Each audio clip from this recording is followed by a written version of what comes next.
Graça e paz. Vamos ouvir a leitura de um texto que já foi lido para nós hoje, na abertura, que é o Salmo 100. Vamos meditar um pouco neste Salmo, Salmo 100.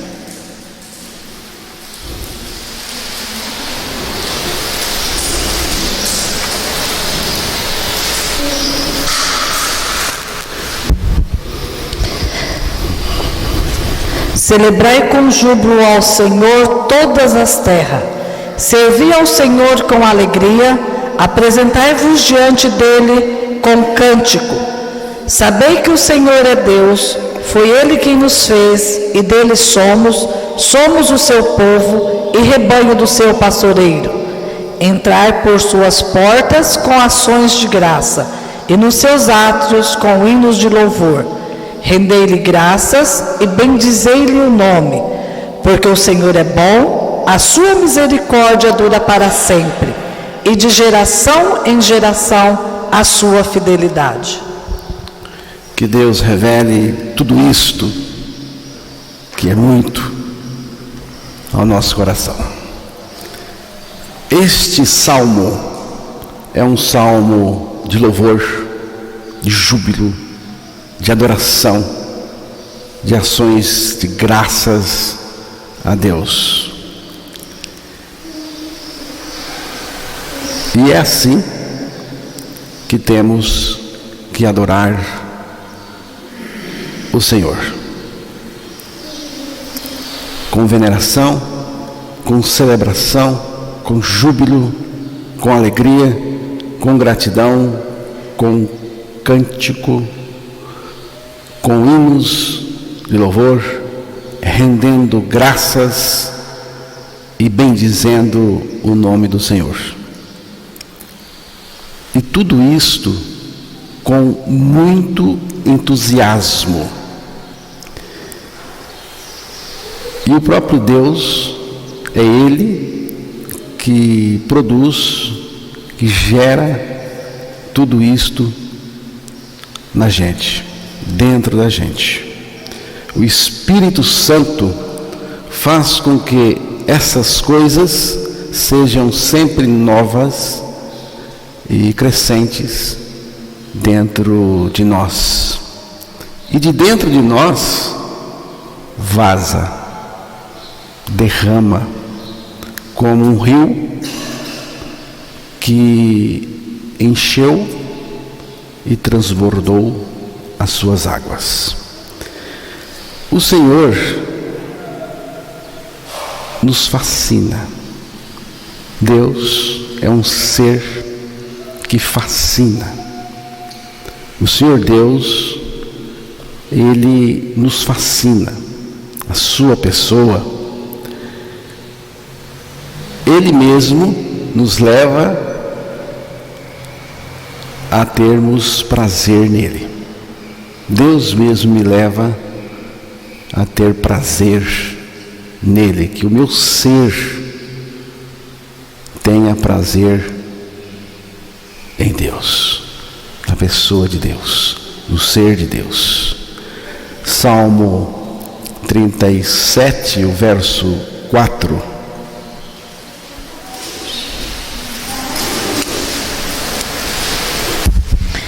Agrada-te do Senhor, e Ele satisfará o desejo do teu coração. A versão que eu estou usando diz: deleita-se no Senhor.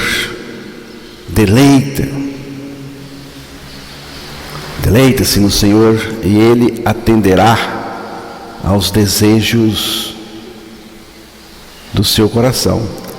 Os desejos de um coração que está voltado para o Senhor, que está se deleitando no Senhor, é o próprio Senhor. É o próprio Senhor. Então, o Senhor é o deleite do meu coração. E Ele se revela e me satisfaz totalmente. Deleitar-se no Senhor significa experimentar prazer no Senhor. Mas é prazer no Senhor mesmo.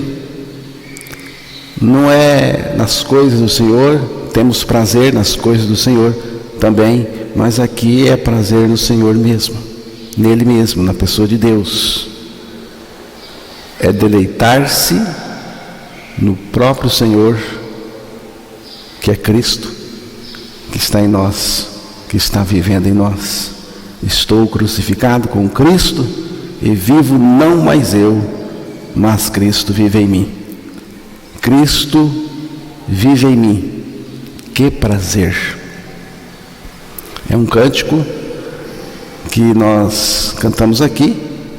Cristo vive em mim, que prazer! Porque é prazer mesmo, é prazer. João capítulo 15, verso 11.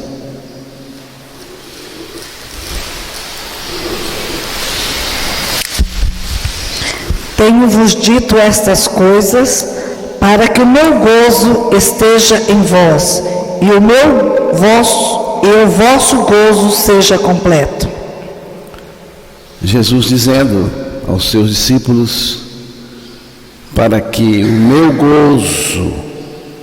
o meu gozo, Jesus está falando do gozo dele, para que o meu gozo esteja em vós. Prestou atenção? O gozo de Jesus dentro de nós, porque aqui Jesus está falando dele mesmo em nós, dele mesmo em nós.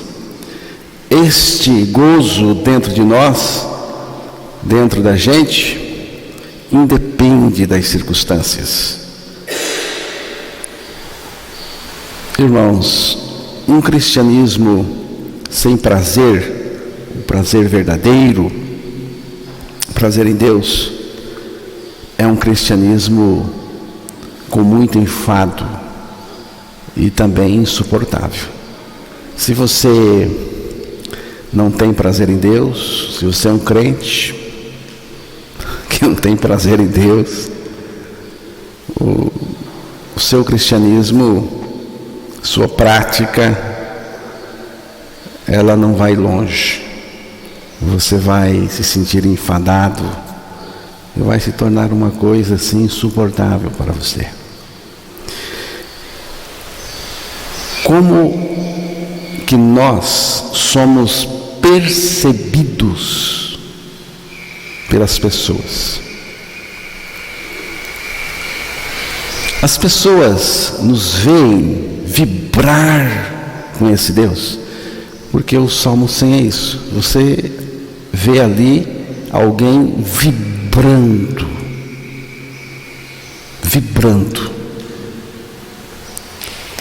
As pessoas nos veem vibrar com esse Deus. As pessoas nos veem vibrar com a cruz de Cristo, com a mensagem da cruz. As pessoas nos veem vibrar com o Evangelho. Isso pode não levar as pessoas à salvação, mas vai mostrar que nós somos salvos e temos prazer em Deus e também em servir ao nosso Deus. Essa é a ideia. Essa é a ideia. Quando alguém olha para você, como ele vê você? Alguém que vibra com Deus? Que vibra em servir a Deus?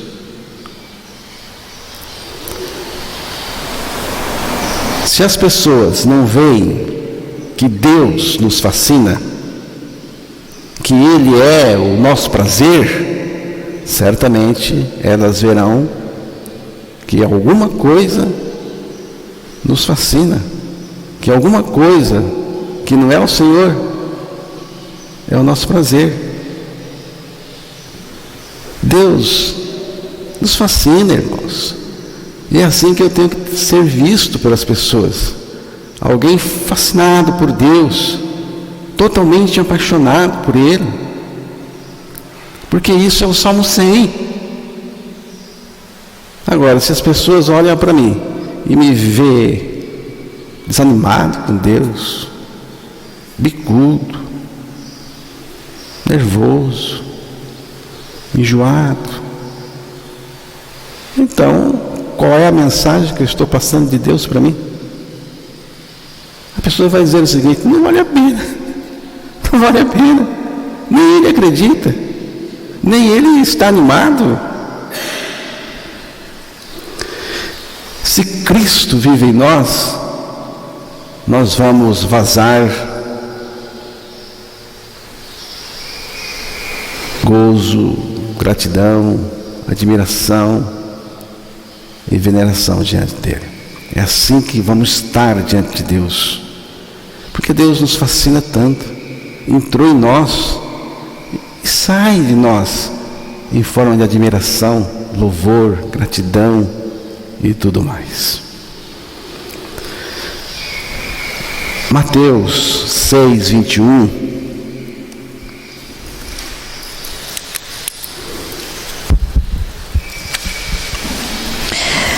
Porque onde está o teu tesouro, aí estará também o teu coração.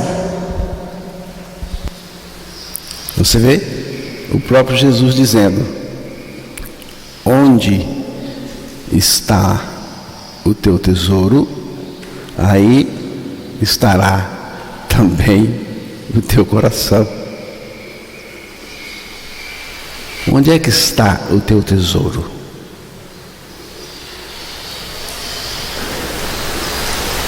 O tesouro aqui é Cristo. E se o coração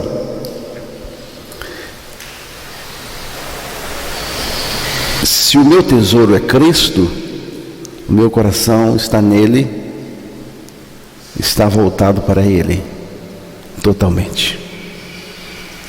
O seu coração está voltado, está pendido para o lado do tesouro. Quem é o tesouro? O tesouro é Cristo. Ele é muito precioso para mim. Você entende que Jesus é precioso para você? É pouco. Você precisa sair daqui hoje sabendo muito mais, que Ele é muito mais precioso do que aquilo que você achava que era. Eu necessito dele, mas cada dia eu descubro que necessito mais. Então, irmãos, onde está o teu tesouro, aí estará também o teu coração.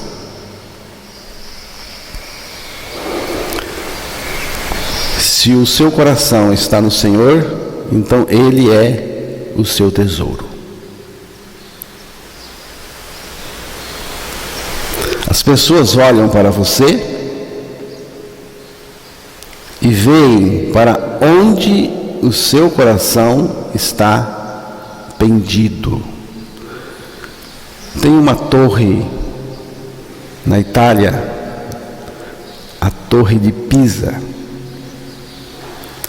Ela é pendida para um lado. Parece até que está torta. Você já viu? Depois você pesquise a imagem dela na internet e você verá que ela está torta. Parece que está caindo até. Está pendida para um lado. Ela foi construída no século XII. E dizem que foi um erro de projeto. Ela ficou torta, né? Ela ficou pendida para um lado. E depois de muitos anos, virou uma atração turística. Qualquer pessoa que olhar para a torre verá que ela está pendida para um lado. Não precisa saber quando foi construída, nem quem construiu, nem por que está daquele jeito, mas saberá que ela está pendida para um lado. Assim como a Torre de Pisa é o nosso coração. Mas não foi um projeto errado de Deus. É que o nosso coração está pendido para o lado do Senhor. Ele está caído para o lado do Senhor. O nosso coração tem um lado e um lado só. Eu estou falando do coração regenerado. Tem muitas coisas tentando puxar o nosso coração para outro lado, mas ele não cede, ele não vai, porque o nosso coração é do Senhor, foi conquistado pelo Senhor e o Senhor habita nele, é morada do Senhor. A direção pendida do nosso coração é o Senhor, é a sua palavra. Eu vejo esta mensagem no Salmo 100.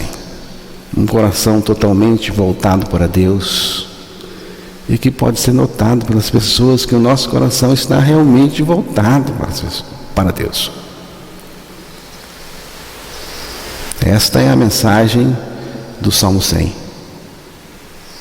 Um coração totalmente voltado para o Senhor e que é notado pelas pessoas que é um coração de um lado só, um coração que está pendido para o Senhor e que um coração que vaza em veneração, adoração, louvor, admiração, alegria, júbilo diante de Deus.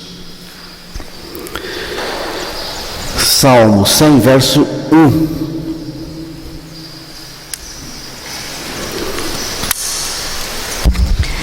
Celebrai com júbilo ao Senhor todas as terras.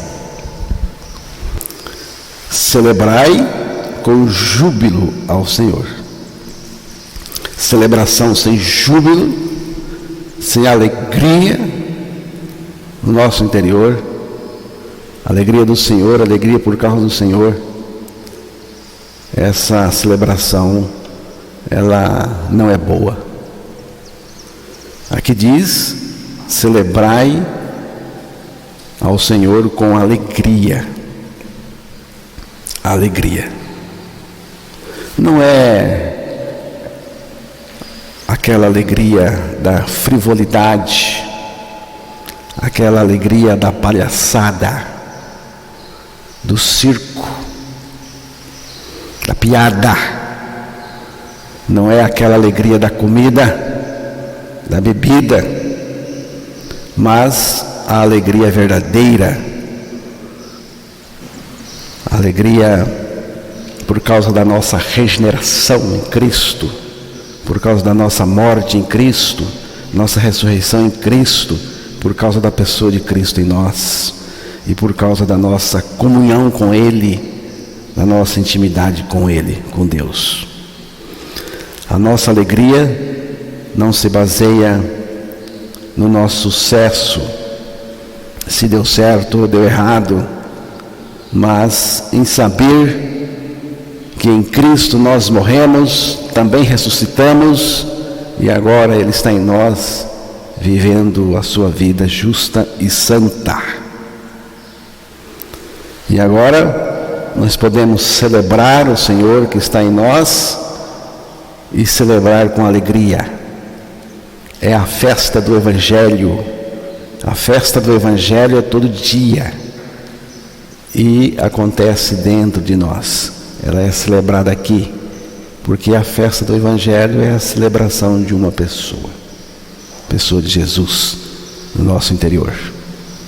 Depois celebramos todos nós juntos o Senhor, como estamos fazendo agora, com alegria. Filipenses 4:10.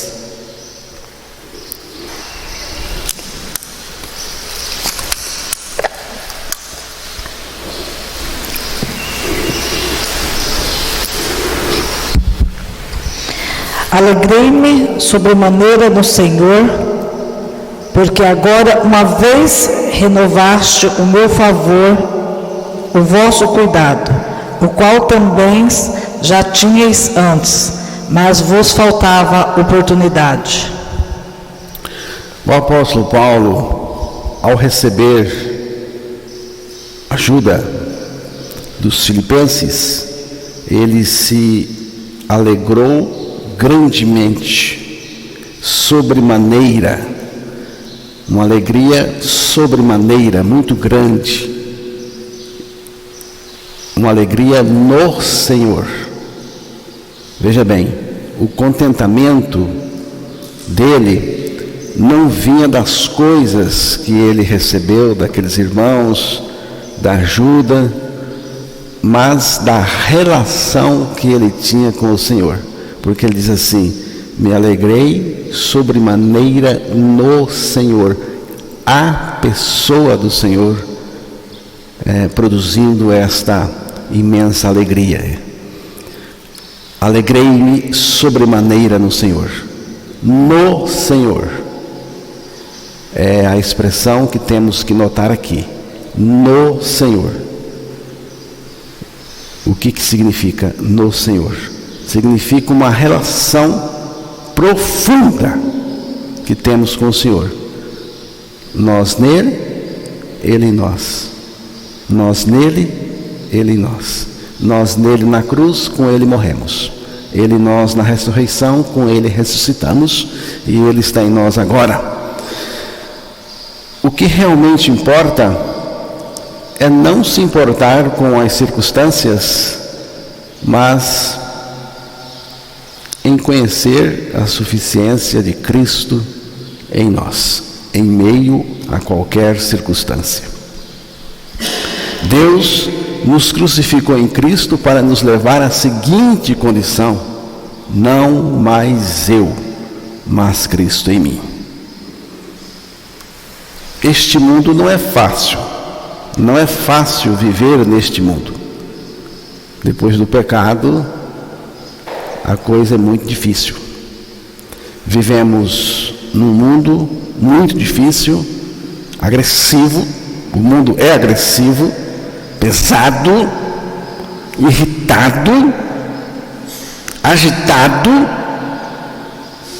com humor zero, paciência zero, tolerância zero. Hoje o mundo está assim. E em meio a tudo isto, nós precisamos ganhar o bom humor de Cristo, o bom humor da graça de Deus, o humor de Cristo em nós. Depois o salmista segue falando desta vida, em que a alegria desta vida é celebrar o Senhor. No verso 2: servi ao Senhor com alegria, apresentai-vos diante dele com cântico. Celebrar com alegria é adoração. Adoração ao Senhor tem que ser com alegria. Servir ao Senhor com alegria, que está outra coisa que tem que ter alegria. A alegria é o lubrificante da vida cristã. É como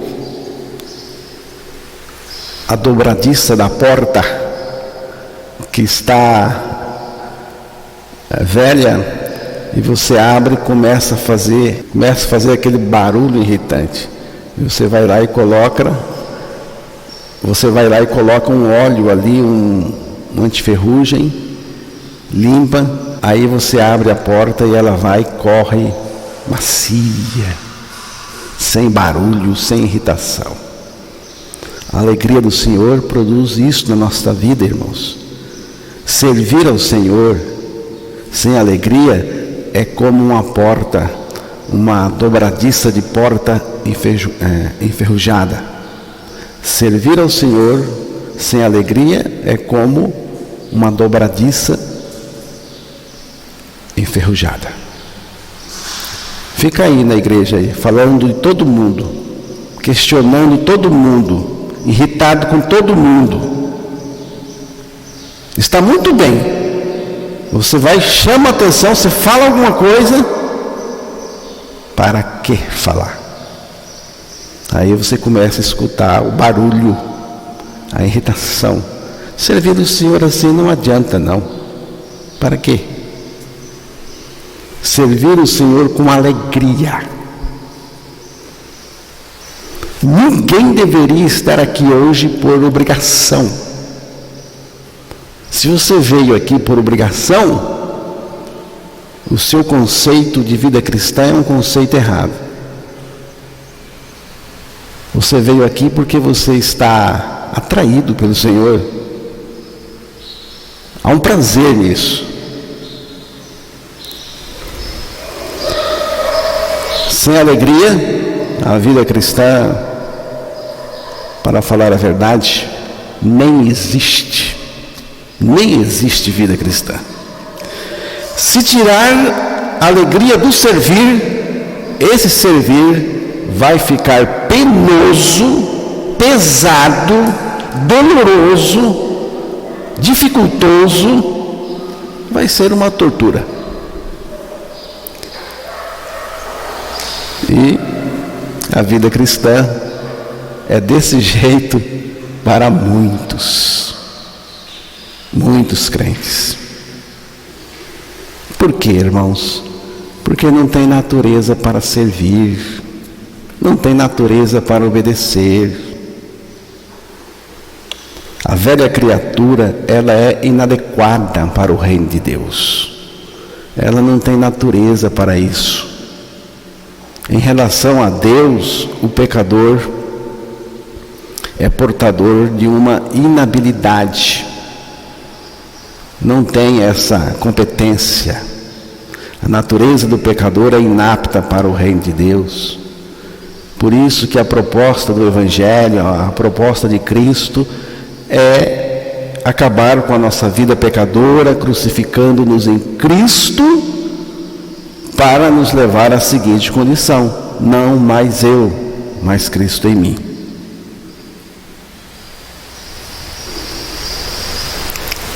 Religioso, normalmente ele é cansado, irritado também, sistemático. Você começa a conversar com ele, se você apertar, ele pega na partida. É assim. Porque o religioso, ele é cansado mental, cansado até fisicamente, de tanto fazer por obrigação. Ele se cansa. Então, se você está cansado de tanta religião, se é este o caso, se você está desanimado de tentar vencer o pecado e não consegue, então eu tenho algo libertador para lhe dizer: você não precisa mais viver. Cristo vive em você. Você não precisa sequer viver, porque você já foi crucificado com Cristo. Agora Cristo é que vive em nós. E quando Ele vive em nós, então aí a coisa é diferente. Tem alegria, tem prazer. Depois, no Salmo 100, vamos ler do 3 ao 5, vamos ler logo todos os versículos. Sabei que o Senhor é Deus, foi Ele quem nos fez e dele somos. Somos o seu povo e rebanho do seu pastoreiro. Entrai por suas portas com ações de graça e nos seus átrios com hino de louvor. Rendei-lhe graças e bendizei-lhe o nome, porque o Senhor é bom, a sua misericórdia dura para sempre, e de geração em geração a sua fidelidade. Sabei que o Senhor é Deus.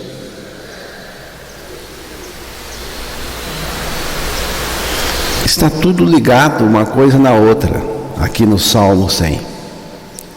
Precisamos saber que o Senhor é Deus. O que significa isso?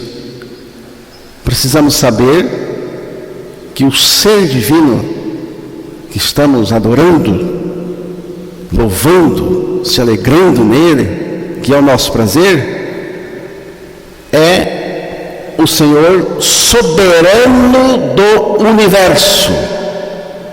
Sabei que o Senhor é Deus, Deus soberano do universo. Preste bem atenção, você precisa entender que Deus é soberano e Ele faz o que Ele quer fazer, porque Ele manda em tudo, controla tudo, Ele é soberano. E se você não entender a soberania de Deus, entender aqui é aceitar, experimentar na sua vida, você vai ter dificuldade e muito com as coisas que vão acontecer, que acontecem e que vão acontecer ainda em relação a você, em sua volta. Então, irmãos, nós precisamos ganhar essa compreensão da soberania amorosa de Deus e aprender essa capacidade de agradecer por Deus em tudo. Se eu creio que Ele é soberano e que eu estou experimentando a sua soberania, então eu tenho, de fato, que agradecer por tudo que acontece, se é que eu creio que Ele é soberano. Temos que dar graças a Deus com alegria por tudo. Dar graças a Deus por um fracasso, por uma perda, por uma tragédia, por uma dificuldade. Bendito é Deus que deixou isso acontecer comigo. Ah, sim. Agora você está crendo na soberania de Deus. Vamos orar agradecendo pela dificuldade, seja ela o que for. Se você não concordar, pode ir para a religião, é a opção para você. Lá você vai encontrar gente de todo jeito que vai mentir para você,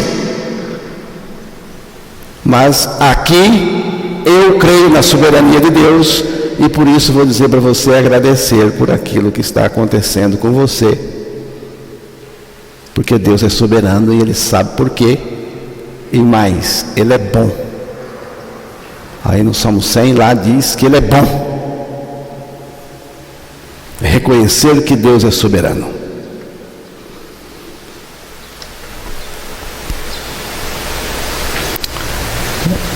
Na Renascença, no período da Renascença, Lutero, o reformador, que rompeu com a Igreja Romana, ele tinha um diálogo com Erasmo, que era um outro pensador do seu tempo, que também era católico e que também tinha pensamentos assim inconformistas com a Igreja Romana, mas ele não saiu como Lutero saiu. E então eles tinham diálogos e Erasmo escrevia. Eles não conversavam pessoalmente, mas Erasmo escrevia e no final dizia: Lutero, deixa Deus ser bom, deixa Deus ser bom, Lutero. E Lutero escrevia de volta dizendo: Erasmo, deixa Deus ser Deus, deixa Deus ser Deus, porque aqui está envolvida a questão das coisas que acontecem. Mas na verdade Deus é Deus e é bom, porque tudo que acontece na vida dos seus filhos, Ele tem um propósito bom, embora aparentemente a gente não consiga enxergar. Mas por trás está o projeto, o propósito maravilhoso de Deus, que tem a ver com o Filho dele em nós. Então, irmãos, Deus é soberano em todas as coisas. Todas as coisas. Mas Deus é soberano começando com a salvação, a nossa salvação, e em todas as coisas. Um terremoto atingiu Lisboa no ano de 1755, matando 77 mil pessoas. Entre elas, cerca de 100 pessoas morreram na igreja, no culto. Acerca desse terremoto, o filósofo francês Voltaire comentou: não sei como os cristãos podem crer num Deus que é poderoso e bom.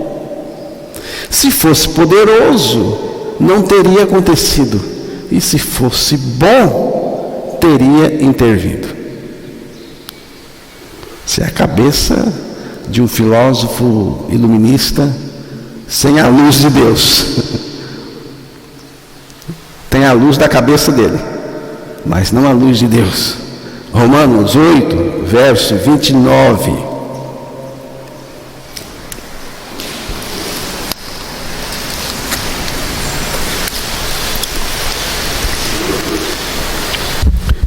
Foi 29, né? Romanos 8, verso 28. Sabemos que todas as coisas cooperam para o bem daquele que ama a Deus, daqueles que são chamados segundo o seu propósito. Todas as coisas cooperam para o bem daqueles que amam a Deus, daqueles que foram chamados segundo o seu propósito. E o propósito é o Filho dele em cada um de nós. O salmista diz: sabei que o Senhor é bom. Não. O salmista diz: sabei que o Senhor é Deus. No verso 3 do Salmo 100. E depois ele diz: porque o Senhor é bom. No verso 5. O salmista não está ensinando um conceito, mas uma experiência. Tanto na questão da soberania de Deus, como na questão da bondade de Deus. Isso não é um conceito, é uma experiência. Sabei, experiência, que o Senhor é Deus. Saber na sua vida, conhecer o Senhor como Deus na sua vida, porque o Senhor é bom.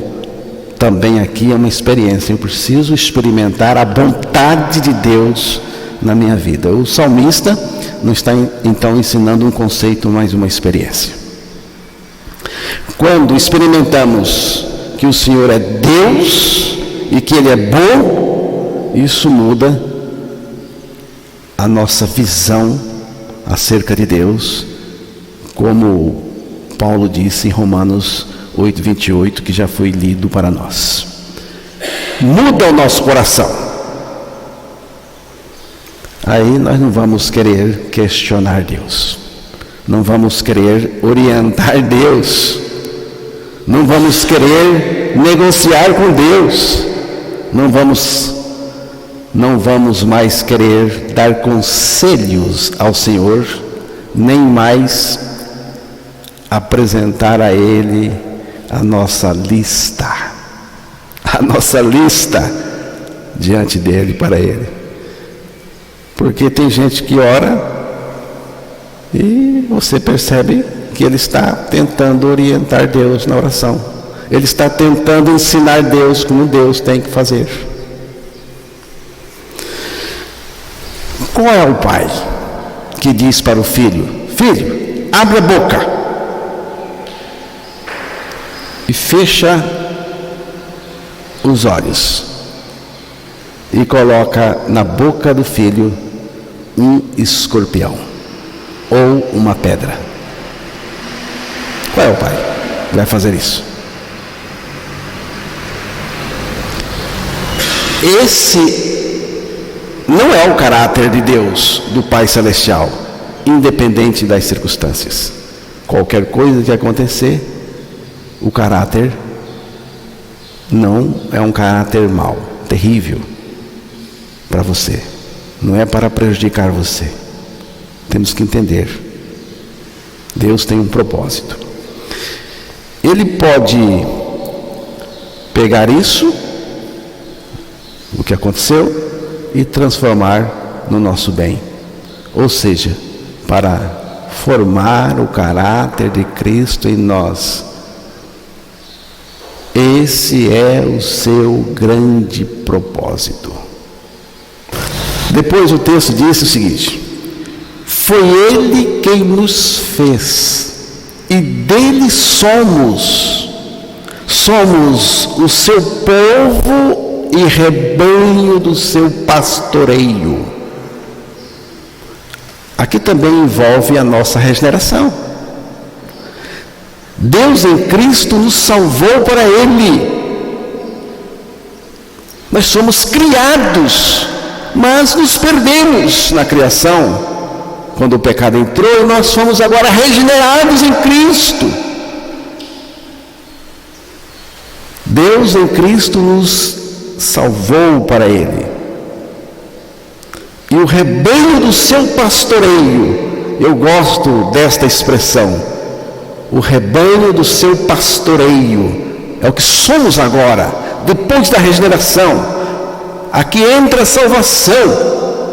Ressalta aqui a igreja, é a comunhão com Ele, o nosso relacionamento com Ele, porque somos rebanho do Senhor e do seu pastoreio. Pastoreio, aquele que está cuidando da gente. Aqui entra a nossa comunhão com Ele. Saber que Ele é Deus, Criador, Regenerador e pastor, que cuida de nós com imenso cuidado. Você não acha que é razão suficiente para vivermos dando graças e bendizendo o nome do Senhor? Irmãos, nenhum rebanho pastava sem pastor. E nenhum pastor dormia no serviço ou descuidava do rebanho. As ovelhas, estamos falando de ovelhas e não de bodes. As ovelhas não são muito espertas. Elas não são fortes em si mesmas. Ovelhas são dependentes. As ovelhas não têm uma defesa natural. Nada de garras, ovelhas não têm garras. Nada de presas, aqueles dentões de tigres, não tem presas. Não tem chifres. Alguns ovinos têm chifres que crescem dobrados no alto da cabeça e não são chifres assim próprios para a defesa. Ou seja, as ovelhas são indefesas. As ovelhas de Cristo, nós não temos condições, mas Cristo tem todas as condições, e é Ele que cuida de nós. Somos ovelhas do seu pastoreio. Ovelhas não têm senso de direção. Ovelha é meia bestinha, ela não tem senso de direção. A ovelha vai onde o pastor vai. Onde o pastor entra, ela entra. João 10, verso 4 e 5. Agora você vai saber. Irmão Carlos, eu posso ir naquele lugar? Olha só, agora você vai saber onde é que você pode ir, sem perguntar para mim. Leia. Depois de fazer sair todas as que lhe pertencem, vai adiante delas, e elas o seguem, porque lhe reconhecem a voz. Mas de modo nenhum seguirão o estranho, antes fugirão dele, porque não conhece a voz dos estranhos. O pastor vai na frente e a ovelha vai atrás. Aí diz assim, que a ovelha vai onde o pastor vai. Entenderam? Onde Jesus vai é onde a ovelha vai. Tá? A ovelha não vai onde ela quer ir, ela vai onde o pastor vai. Então, se Jesus foi, eu vou. A pergunta agora, então, irmão Carlos, eu posso ir lá? Jesus foi? Onde ele entrar, você entra. Jesus é um pastor infalível.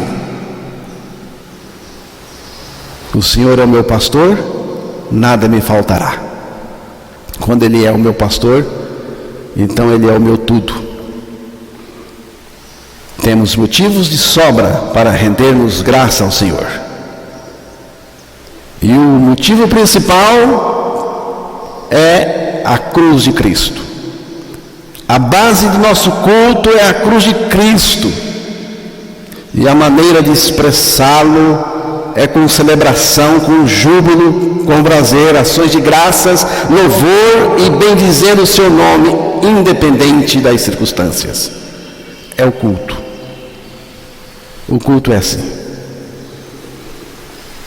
Se não há culto na vida, não há vida no culto. O culto é uma expressão do nosso viver diário. Você pensou que era só agora, né? Foi? Não. O culto é uma expressão do nosso viver diário. Como que você é em casa? Como que você se relaciona fora daqui? É aquele viver diário, né? Até quando você está cuidando de alguma coisa, fazendo alguma coisa em casa, cuidando. Reunir aqui para expressarmos culto ao Senhor por tudo que Ele fez por nós e o que Ele é para nós e em nós não tem preço. É o que eu entendo. Se você quiser ficar em casa, fique, meu irmão. Beijo para você. Vou lhe amar do mesmo jeito. Fique. Mas este momento aqui, e qualquer momento em que a igreja se reúne aqui, para mim não tem preço. Estou dizendo para mim. Depois o texto terminou dizendo que o Senhor é misericordioso e fiel. Ele é fiel ao seu propósito que é anterior à criação. Vamos entender a fidelidade do Senhor agora. Porque virou banal esse negócio. O Senhor é fiel, o Senhor é fiel, o Senhor é fiel. Adesivo no carro, o Senhor é fiel. Fiel o quê? Cara pálida. Fiel o quê?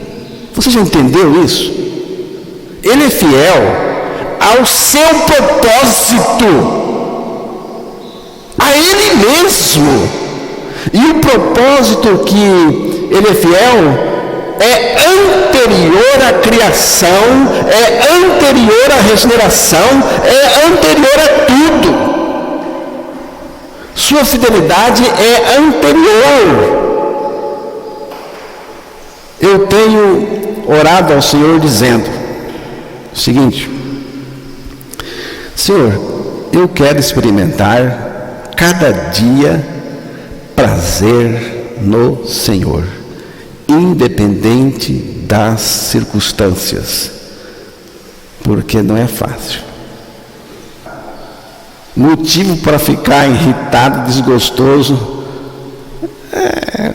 um atrás do outro. E se a gente facilitar, a gente fica mesmo. Às vezes eu dou um grito no meu coração. Eu saio da escola, aí antes de chegar em casa eu paro e falo, meu Deus, espera aí, eu estou mal. Não, Senhor, resolve isso aqui, porque aí começo a dar graça a Deus. Então, irmãos, eu sei que uma situação financeira equilibrada é boa. Quem não sabe que é boa? É boa. Quem não quer uma situação financeira equilibrada? Eu sei que ter saúde é bom. Quem não quer ter saúde? Mas ter dentro de mim o gozo do Senhor não tem preço. Não tem preço. Independente de circunstâncias, é fantástico. Irmãos, é fantástico ter o gozo do Senhor, independente do que esteja acontecendo comigo. A gente está sujeito a muitas coisas. Não somos imunes e nem vacinados contra a tribulação, contra sofrimento. Mas eu posso dizer em tudo, Deus é bom. Eu posso dizer em tudo, Deus é bom. Então, irmãos, quando acontecer alguma coisa com a gente, Deus é bom o tempo todo. O tempo todo Deus é bom. Irmãos, só tem duas maneiras de passar por este mundo e pelo vale da sombra da morte. Anote aí. Só tem duas maneiras de passar por este mundo e pelo vale da sombra da morte: rendendo graças, bendizendo o nome do Senhor e adorando o Senhor. Essa é a primeira maneira. Segunda, com amargura, murmurando e difamando o Senhor. Você escolhe. Se é regenerado, a escolha já está feita. Como que você quer passar neste mundo? Amém?